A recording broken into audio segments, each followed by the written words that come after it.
আজকে যাবো ভাবছি ঘরে, যে বৃষ্টি সকাল থেকে, সকালে তো এর থেকে বেশি বৃষ্টি ছিল, বাট এখনও বৃষ্টি হচ্ছে। তো যাই দেখি দিদি কী রান্না করছে আজকে। ও কাজে যাবে। দিদি কী রান্না করছিস দিদি আজকে? আজকে কি রান্না করেছি? দেখো সকাল সকাল ডাল সিদ্ধ করে নিয়েছে।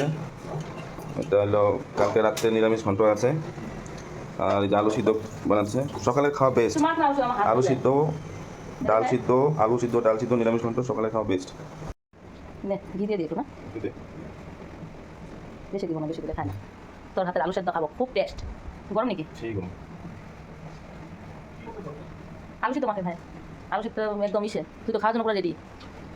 আলুটা গরম, দাঁড়া একদম এখানে ফেলে নিতে চাই। এই তোর হাতে তাহলে লাল তেল লঙ্কাটা এখন দিলাম, বয়েল হচ্ছে তো। ঘি দিয়ে একটু তোর এখানে সিদ্ধ হয় না, ডালের থেকে পেঁয়াজটা সিদ্ধ হয় না। তুইও তো কাজটা দিতে পারতি, তুই তো বসে আছিলি। হ্যাঁ একবার দিতে পুরো উস্তাদ। কেমন আছে আলু সিদ্ধ? তাকাই দিকে গোপাল, একটু সাই। কেমন আছে আলু সিদ্ধ? কেমন আছে ভাই? মাখা আলু সিদ্ধ মোটামুটি হয়েছে। সরষা তেল থাকলে আরো ভালো না? সরষা তেল নাই তো, নে একটু খা। আরে দিস না, কুত্তার পেটে ঘি হজম হয় না তো। কুত্তার পেটে ঘি হজম হয় না। না ভাই, কুত্তার পেটে ঘি হজম হয় না, একটু খা।